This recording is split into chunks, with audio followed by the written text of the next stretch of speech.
Hi, Shannon. Hi, Sia. How are you? I'm good. How are you? Good. How's life in isolation? What have you been up to? I like it. Kind of way ahead of the curve. I've been doing this for, 16, 17 years. So you're a pro. You're a veteran. My big love in the world is to lie in bed with my dogs and friends and watch the projection that television that I stream onto my ceiling. Yeah, I heard about that. I don't have to use any muscles, and it's the best thing in the world. It's just being snugly with your dogs and watching other people's lives. You're living the dream. That's awesome. Congrats on the song Together. Congrats on the movie Music that's coming out. I can't believe that you directed a movie. Was it way more challenging than you ever thought? Much harder than I'd ever imagined, but I'm so glad I didn't know, because the naivety, it gave me I never would have done it if I'd known how hard it was going to be. And B, it gave me the humility to be able to say, well, you've done this before. What do you think?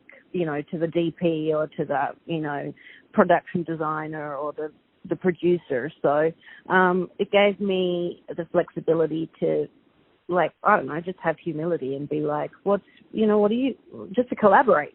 And that was awesome. And also, I love directing, it turns out. I really love directing. I mean, I directed all the videos since Chandelier, but I did them with my friend Daniel. But the movie I did just by myself. And I was scared to do it, but I'm so glad I did, and because I realized that I am good at it, but what I'm not good at is editing, and that made me I nearly died. Like, it was this. We shot this movie 4 years ago. That's why, the video that will be coming out is full of people, because we shot the video 4 years ago, way before quarantine. Yeah, so. The editing process nearly killed me, and I'm not kidding when I say I've been in bed for about 3 years. I think it made me sick. I developed chronic nerve pain. I got sick. Yeah. I think it's definitely the hardest thing I've ever done. I don't think I'll ever make another movie again. I'm writing a bunch with Dallas. That's fun. And maybe only if it's to make Maddie's dreams come true, because really I've just reached all my professional goals now. So now my goals are just to make my friends' dreams come true. I know you had the concept for the movie for a while, but when you were putting it together, did you always have Maddie in mind for that lead? No. In fact, when I wrote the story, it was 15 years ago, and I had Maggie and Jake Gyllenhaal as brother and sister in the movie. And eventually I changed the gender of Jake's character, and it became Kate Hudson and Maddie. As siblings. And Kate plays a sober drug dealer, and Maddie plays a teenager who is very low functioning on the autism spectrum. And all the musicals take place in her brain. Oh, cool. I love that. Is that what inspired it to be a musical then? It is a musical. Yeah. Is that what inspired that? Oh, sorry. No, what inspired it to be a musical is that everyone kept telling me that I was really stupid for not making it a musical.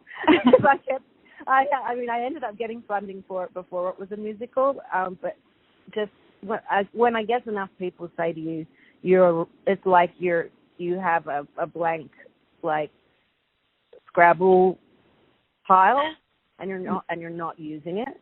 Right. You're a musician. You should make musicals are getting popular. You should make a musical. It's ridiculous if you don't make a musical. But I wanted to be taken seriously, and so I had written just a narrative film. And only at the very last minute did it turn into I changed the genders, because originally Shia LaBeouf was cast as Kate Hudson's character, and I swapped the genders and cast her and turned it into a musical. And that all sort of happened in about a 3-month period. Amazing. I'm so excited for the song Together to come out too. Was there something specific that inspired the messaging behind that song? Well, yeah, it was actually, I wrote it after the movie. I'd finished the movie. So I wanted a really good song so that after I'd broken everyone's hearts and put them back together again, they could leave the cinema feeling good. That's good. I like it.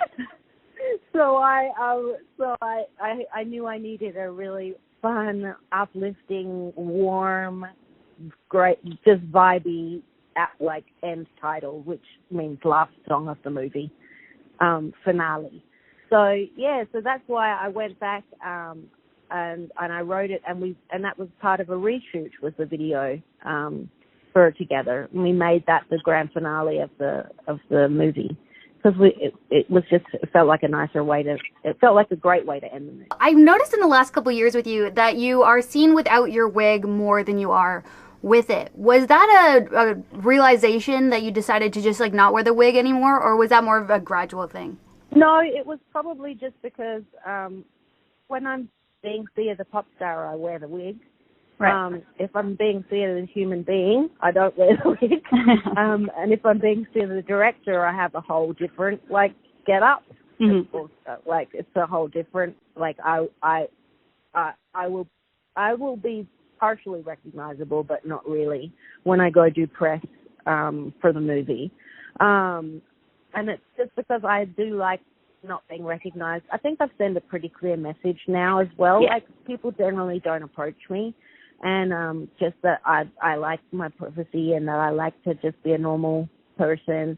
And so people are really respectful. Barely anyone ever approaches me. And so, and if it's for a good cause, I will go without my wig on, because then I know it gets more press. So if it's for a charity, I usually will not wear the wig, because then it will appear in the magazines, and that will give that charity more publicity. So that's usually the only time I'm not wearing a wig, or if it's an accident. Like, I did not know that J-Lo was going to be at Kim Kardashian's house, that time, and I literally had no makeup on, hadn't even brushed my hair, and suddenly I was on Kim Kardashian's live stream with J-Lo with my face out, and there we go, 144 million people saw my face for the first time. Oh, no way. Yeah, you got to just have it in the back pocket, ready to go, throw on the wig. I just did not know that was happening. So I didn't have a wig in my pocket, and she just she'd already started filming, and then she pulled me into the frame, and I was like, okay. Oh, that's rough. Have you ever injured yourself because of wearing the wig? Because it's obviously so hard to see. I haven't, which is shocking to me, because I should have. But no, I've got a whole bunch of really wonderful, caring people around me who are all one's got an elbow each, another one's near my ankle, they wait for me to fall over to get me. Someone in front of me, someone behind me, and someone each side. I'm pretty lucky, but I can sort of see through the bangs. Oh, I see. Yeah, I assume that you'd have to have a team just following you or something. Yeah, it's true, there are. Sia, so you mentioned quickly in an interview that I saw that you adopted a son, but I haven't seen anything more about it. Is this true? Did you adopt a son? I did. I adopted actually 2 sons. And they are, but what people misinterpreted was that they assumed that I had adopted babies.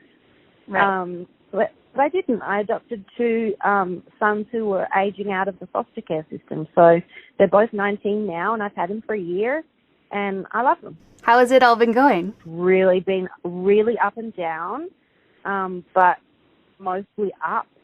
And they're both doing so much better than when we first got together. So, I just feel lucky because I've got resources to help with trauma and all that sort of stuff. And both of them, have suffered a lot of trauma being in the foster care system, 18 different homes, each of them,